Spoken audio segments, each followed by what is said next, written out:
Senadora Paloma Valencia, muy buenos días. Muy buenos días, doctor Londoño, muy complacida de saludarle a usted, a toda la hora de la verdad y por supuesto a todos sus oyentes. Bueno, empezamos con usted un trabajo que haremos sistemáticamente para darle a conocer al país y a nuestros oyentes qué es lo que se dice, se hace y se logra en los foros por Colombia que está organizando el Centro Democrático y los está desarrollando con un gran éxito, pero éxito que se queda reducido a la comarca donde ese éxito se produce, en este caso en Pereira, Armenia y Manizales o Manizales, Pereira, Armenia, como ustedes quieran, por donde quieran empezar y terminar, es la misma, es el la grandiosa unidad del Centro Cafetero de Colombia. Bueno, senadora, ¿qué pasó allá en esas tres ciudades? ¿Cómo resume usted en unos minutos como los que disponemos ese foro? ¿Cuáles son sus conclusiones más importantes? Bueno, doctor Londoño, yo creo que esos foros están cogiendo cada vez más fuerza, más potencia, enseñándole, como es tradicional en el presidente Uribe, a la gente a hacer una política distinta, porque los foros no son un evento simplemente de arengas o de exaltación del sentimiento de quienes somos uribistas, sino unos foros muy de fondo, de ideas muy bien estudiadas, con una competencia intelectual de mucha profundidad y de mucho estudio por parte de todos los precandidatos, por parte del presidente Uribe y por supuesto de unos expertos que inician el foro. El formato está básicamente diseñado para que unos expertos hablen sobre temas de interés de la región y posteriormente los precandidatos se refieran a las propuestas y a los diagnósticos que han hecho sobre las situaciones que se están viviendo. En Manizales tuvimos un foro sobre la educación superior y sobre el tema de la financiación, sobre el tema de lo que es público. Yo creo que ahí los grandes debates que tiene el país, doctor Londoño, son primero en el tema académico sobre el subsidio a la demanda y el subsidio a la oferta. Y esto lo que quiere decir, doctor Londoño y queridos oyentes, es programas como Ser Pilo Paga, que le dan la oportunidad a estudiantes de estratos 1 y 2 de poder acceder a las universidades que ellos escojan, financiadas por el Estado, y que ha generado que muchos recursos del Estado hoy estén llegando a universidades públicas. Por supuesto, los rectores, el vicerrector de la Universidad Nacional, el defensor de la universidad pública, considera que este es un programa que no le gusta porque preferiría que los recursos fueran directamente a la universidad pública. Sin embargo, yo creo que ahí hay unas cosas que son muy interesantes y es la función de la universidad como mecanismo para acabar la segregación social en el país. Yo creo que, por ejemplo, universidades como el Rosario, como la Javeriana, como los Andes, que hoy están recibiendo muchos jóvenes de los estratos más pobres de Colombia, pues sufren una enorme transformación porque dejan de ser universidades para gente con recursos, para incluir toda la sociedad colombiana, y ese yo creo que es un tema que exaltamos todos y que vimos con buenos ojos. Y viene la segunda parte del componente de la educación superior, que se refiere a la formación vocacional, que definitivamente, y en eso creo que una gran coincidencia, todos estamos buscando que haya una integración muchísimo más amplia de esas formaciones técnicas vocacionales con el sistema productivo, porque de lo que se trata una formación vocacional es que la gente tiene una formación más corta porque quiere empezar a producir más rápidamente, pero para eso necesita una integración mucho más efectiva con el sector productivo, que el SENA esté mucho más amarrado a lo que realmente requieren los sectores productivos, y esto lo lleva a uno a las, digamos, experiencias que ha tenido durante los recorridos por Colombia.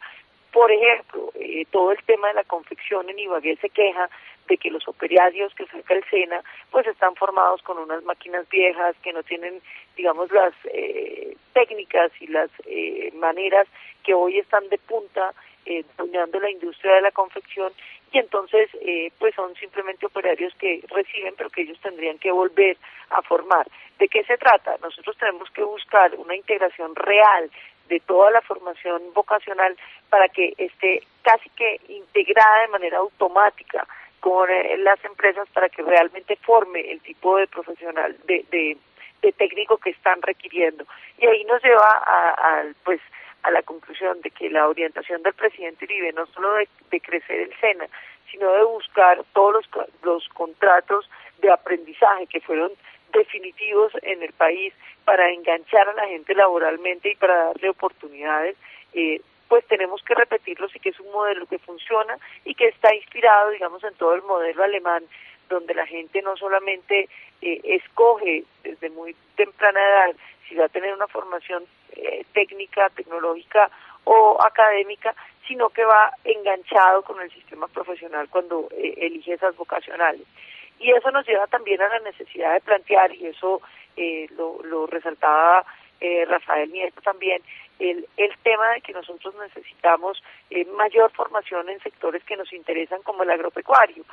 donde podemos hacer innovaciones importantes en términos de las productividades si tuviéramos realmente personas formándose en agronomía y en todas las temas del campo cuya tecnología, digamos, está un poco obsoleta y que explica la razón por la que en muchos sectores no somos suficientemente productivos. Creo que fue un foro interesante que, por supuesto, tuvo los ataques por parte de estudiantes de la Universidad de Manizales que pretendían, alentados por algunos de sus profesores, faltarle el respeto al presidente Uribe, pero él, fiel a su vocación demócrata, estuvo ahí y les contestó todas las dudas que tenían con mucha paciencia y con mucha abnegación, porque hubo situaciones que eran francamente irrespetuosas con él y con su familia, pero el presidente Uribe yo creo que se lució mostrando mucha paciencia y sobre todo una infinita vocación de responderles todo. De manera que yo concluiría que ese foro fue muy bueno y fue, digamos, el segundo evento, porque hubo también un almuerzo en el Club Manizales donde fueron 450 personas, que doctor Londoño, me gusta decirlo, no era un gran precio, pero se cobró el precio de los almuerzos, no con ánimo de enriquecer el partido, pero de no generarle gastos, porque es un partido con tantas dificultades, y la reflexión que ella hacía es increíble, que otros partidos tienen que pagar para que la gente vaya, y en este partido nos damos el lujo de cobrar para que la gente pueda ir. Creo que eso de Manizales fue extraordinario, y por supuesto allá le reporto todo el cariño y los saludos y los abrazos que le mandaron sus coterráneos, que siempre lo escuchan y que lo quieren y lo admiran tanto a usted y a todo el equipo de la Hora de la Verdad. Posteriormente estuvimos en Pereira, donde el tema fue la innovación, la ciencia y la tecnología. Se inició con unas presentaciones de unos expertos muy ilustres, entre otras la doctora Paula Arias, directora de Colciencias, que hizo una presentación muy interesante mostrando cómo Colciencias ha tenido tanta inestabilidad en este gobierno, como la plata que se le había otorgado a la ciencia y a la investigación se recortó en más de un 41%, lo que generó pues que incluso los científicos salieran a una protesta en la Plaza de Bolívar para exigirle al gobierno la plata para la ciencia y la tecnología y sobre todo para la innovación. Y es bueno contarle un poco a los oyentes de qué se trata innovar, porque a veces uno oye la palabra innovación pero no entiende muy bien de qué se trata. Innovar son todas las mejoras de productividad, es decir, que con los mismos recursos uno pueda producir más, o es la generación de nuevos bienes que pueden insertarse en el mercado y que por lo tanto crean riqueza. ¿Y por qué la riqueza es importante? Porque cuando uno va superando o cuando uno se pregunta cómo supera la pobreza de los países, la única respuesta es generando riqueza. Y hoy el mayor generador de riqueza que hay en la economía nacional en la economía internacional es precisamente la innovación, que le permite generación de nuevos bienes y sobre todo mejoras de productividad que generan mayores ingresos a las sociedades. Entonces, luego de la reflexión en torno a que Colombia se había comprometido con un nivel de gasto para la ciencia, para la tecnología, para la innovación, la denuncia de este gobierno en el nuevo presupuesto lo reduce en un 41%, pues empieza la discusión en torno a cómo se puede generar ese ambiente que se llaman ecosistemas de innovación en el país, que son los únicos que podrían permitir la generación de nuevos negocios y de esa riqueza que viene de la investigación. Ese ambiente de innovación requiere, decía la doctora Paula Arias, pues mucha estabilidad y requiere que podamos tener capacidad de predicción de qué va a pasar para que los proyectos científicos de investigación pues puedan mantenerse en el tiempo, porque las tasas de éxito de esos proyectos suelen ser muy bajas, como por ejemplo en el desarrollo de medicamentos, donde pues casi todas las investigaciones fracasan, pero una de ellas que de éxito pues representa millones de dólares en ingresos y millones de dólares de posibilidades de sostenimiento hacia el futuro. Entonces yo creo que esa aproximación que se requiere, no solamente la inversión, sino mucha paciencia, pues fue uno de las conclusiones finales. ¿Qué se dijo sobre el tema? Pues que se necesita elevar el gasto de Colombia, que hoy está en el 0.7% del PIB, hacia niveles del 1.5 en los próximos 10 o 15 años, y que se necesita sobre todo avanzar para que Colombia pueda tener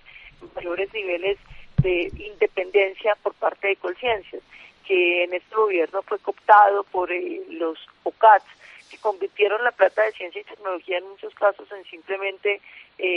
dineros para la politiquería. Incluso con plata de ciencia y tecnología se terminaron construyendo alcaldías y cosas por el estilo que definitivamente no contribuyen al proceso de transformación. Y en esto, doctor Londoño, hay reflexiones tan importantes como lo que va a significar en el futuro que muchos de los trabajos de los seres humanos van a ser reemplazados por robots y van a ser reemplazados por trabajos que pueden hacer las computadoras. Incluso los propios robots empezarán a ser diseñados por las propias computadoras. Entonces, mientras Colombia no se inserte en ese mercado, pues simplemente va a ser un comprador de tecnología, como lo es hoy en día, perdiendo oportunidades tan importantes como podría ser la generación de todos esos negocios de tecnología. En informes que se presentaron allá, se mostraba que dentro de unos años va a haber un déficit de más de 50.000 personas para trabajos en Colombia, pero relacionados todos con alta tecnología y con investigación, para lo cual Colombia está bien rezagado, porque nosotros tenemos 8 doctorados, 8 PhDs por cada millón de habitantes, mientras Estados Unidos tiene 200. Entonces eso genera unas brechas en conocimiento que definitivamente llaman la atención y que invitan a que haya una política mucho más agresiva en términos de la investigación, de la ciencia, de la tecnología, que requiere mejoras en la educación desde el primer nivel. Lo decía el senador Iván Duque, porque uno no puede hablar de que la gente va a ser excelente en la academia si, por ejemplo, tenemos déficits en la educación básica, donde los niños no cuentan, los niños del sistema público ni siquiera cuentan con los micronutrientes necesarios para estar con las capacidades y con la posibilidad de definitivamente poder competir académicamente. Y terminamos este foro con el tema de turismo en la ciudad de Armenia, un tema que es vital y que presentaba yo como las políticas del presidente Uribe transformaron el sector turístico. A Colombia no venía nadie, doctor Londoño, por la cantidad de violencia, de malas noticias, y mostraba yo una gráfica que es realmente impresionante de cómo se va reduciendo el secuestro y cómo va aumentando el turismo en Colombia. Y recordábamos cómo inició el gobierno del presidente Uribe con las caravanas de Vive Colombia, viaja con ella, donde la primera caravana salió precisamente de Armenia. Tenía que ir la gente acompañada por la policía, incluso hubo unas que se hicieron con tanques para dar el sentimiento de que estábamos listos a enfrentar cualquier evento violento que pudiera perjudicar a la ciudadanía, y fue a través de eso que se fue recuperando la confianza en volver a salir de los propios colombianos por las carreteras de Colombia y recorrer el país. Pues esas fotos, esas imágenes conmovieron mucho al auditorio, pero sobre todo después se mostró cómo la combinación de la seguridad con unas políticas de incentivos tributarios que le daban una extensión del 100% de la renta por 30 años a las inversiones en los hoteles o a las mejoras o ampliaciones que se hicieran de manera proporcional, y eso generó que se construyeran, oiga, doctor Londoño, esa cifra, más de 46.000 habitaciones en el país, que se reformaron más de 26.000, y que hoy tengamos una infraestructura hotelera que generó más de 60.000 empleos y que tiene la capacidad de albergar, pues ahora sí, un turismo que ha ido creciendo muy significativamente en Colombia. Yo creo que eso mostró, y así lo presentábamos, que cuando el gobierno quiere hacer transformaciones y quiere participar de un sector para hacerlo más competitivo, hay herramientas para hacerlo. También se hablaba de los retos que tiene hoy el sector turístico. La doctora Nubia Estela Martínez, directora del partido, hizo una extraordinaria presentación de lo que fue la generación de la marca país, que era Colombia es pasión, y que después pasó a ser el único riesgo es que te quieras quedar, y cómo eso fue cogiendo tanta vida y tanta importancia y transformando la imagen de Colombia en el exterior, no solamente con las campañas, sino con la realidad de un país que empezaba a salir adelante, que definitivamente pues mejoró las perspectivas del turismo, que iban además acompañadas con esa enorme política de incentivos tributarios que generó todos los 60.000 empleos de los que estamos hablando, y que además iba acompañada con una cantidad de entidades que entre otras incluían el Viceministerio de Turismo, cuando se fusionan los dos ministerios y se crea el Ministerio de Industria, Comercio y Turismo, que permitió pues que el turismo se volviera uno de los sectores más importantes. Doctor Londoño, hoy el turismo es el segundo renglón de generación de divisas cuando se compara con el sector de exportaciones tradicionales, y el primero en exportaciones no tradicionales, de manera que es un sector que genera no solamente recursos, sino divisas para que nuestra balanza comercial se mantenga o se debiera mantener en una mejor circunstancia. Se habló del turismo como oportunidad para las regiones, oportunidad desde todas las perspectivas, pero también se habló de la necesidad de acoplarnos a lo que hoy está exigiendo el turismo mundial, que son paquetes integrados. Es que usted no simplemente pueda tener una plataforma para comprar un tiquete, sino que de una vez en esa misma plataforma puede integrar y comprar el hotel y comprar las actividades, y usted puede llegar con un plan programado, pero además suficientemente flexible para atender a lo que cada turista quiere, porque hoy el turista no viaja a los lugares, sino que viaja por las vivencias que puede tener en esos lugares, y hay que entenderlo así y generar los paquetes turísticos integrados que nos permitan avanzar hacia ese aspecto. Se habló, por supuesto, del tema de infraestructura, que sigue siendo un tema relegado y rezagado en el país. Por supuesto, la infraestructura no solamente en términos de tener las vías, sino de tener los mecanismos de transporte para que el turista pueda llegar a esos lugares que pueden ser de atractivo, pues es muy importante. Y se mencionaba pues el enorme reto que tenemos, por ejemplo, con los parques nacionales, que pueden ser un atractivo turístico de primera línea, pero que hoy, infortunadamente, muchos de ellos están invadidos por los cultivos ilícitos y, por lo tanto, de las minas antipersonales. Y un último componente del que se habló y que yo creo que representa una gigantesca oportunidad para Colombia es el turismo de salud. Se mostraban las cifras de los últimos estudios de los hospitales latinoamericanos, donde Colombia tiene 21 hospitales en los 44 más importantes de Latinoamérica, donde se hablaba de que el turismo de salud tiene una potencialidad de mover 1.800.000 pacientes, de los cuales nosotros solamente estamos recibiendo 300.000 pacientes, aunque Colombia está en el top 30 de los países destino para salud. Tenemos todavía una cantidad de oportunidades que tenemos que utilizar, y se hablaba pues de la necesidad, por supuesto, de que el sistema de salud sanee las deudas que hoy se tienen, para lo cual se ha propuesto, como lo hizo el presidente Uribe en un proyecto de ley que se radicó, unos tribunales de arbitramiento que permitan definir quién le debe a quién de una manera clara, y por supuesto mecanismos para interrumpir la caducidad, porque lo que no se puede permitir, doctor Londoño y oyentes, es que se vuelva a repetir lo que hizo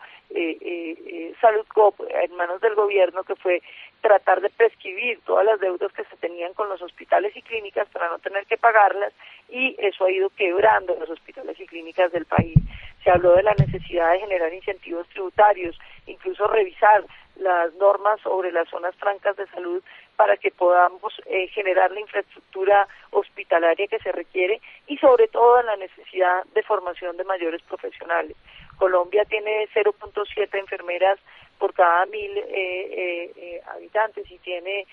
una cifra un poco mayor de 1.1 médicos, pero eso es muy bajo en las comparaciones latinoamericanas e internacionales, y necesitamos muchísimo más personal calificado para que nos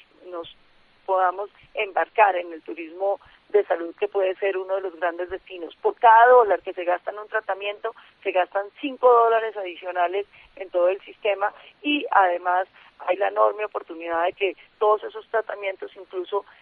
paguen hotel, porque la mayoría así lo hacen, no se hospitalizan, de manera que ahí hay una oportunidad de negocio para Colombia, de crecimiento para negocio, aprovechando, digamos, una de las ventajas competitivas que tenemos nosotros, que es una buena calidad en nuestra salud, pero sobre todo unas enormes habilidades de cuidado que podemos potenciar a través de la formación de nuevas enfermeras.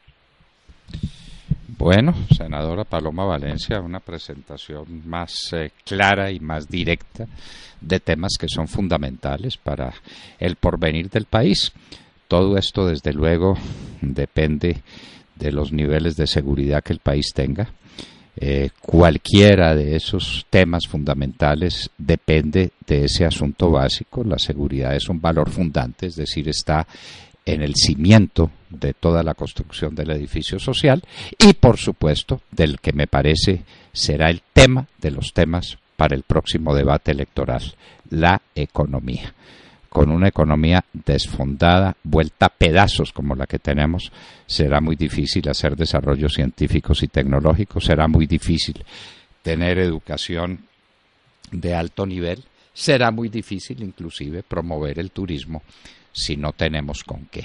Senadora Paloma Valencia, muchísimas gracias, y vamos a estar todos los oyentes de la Hora de la Verdad pendientes de los desarrollos de estos foros, donde se habla de cosas realmente serias, importantes para el país, no de las trivialidades y banalidades a las que nos están acostumbrando en un debate político que no merece esa palabra.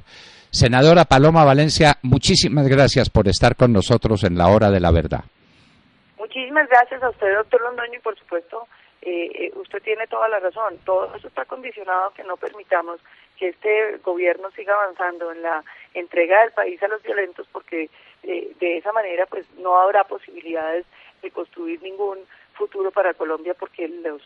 la inseguridad y la falta de confianza pues ya repercute en la inversión y en las posibilidades de que los turistas y de que incluso los pacientes lleguen a nuestro país. Por eso lo primero es invitar a la ciudadanía a pensar que lo que se necesita es un gobierno que tenga mano firme con los violentos y con los corruptos, y un gobierno que le ayude a la ciudadanía, que piense en Colombia, y no un gobierno para el terrorismo, que es lo que hemos tenido en estos 2 periodos de Juan Manuel Santos. Era la senadora Paloma Valencia, candidata a la presidencia de la República. Estos son candidatos que lo son de veras, que están pensando en el futuro del país, que están enfrentando los temas y que saben cómo se deben tratar. Desde luego, dentro de una estructura general, volvemos a nuestra vieja concepción del estructuralismo que existe en todo y en materia política sobremanera. Sin seguridad, sin desarrollo económico, no hay ninguna de estas cosas.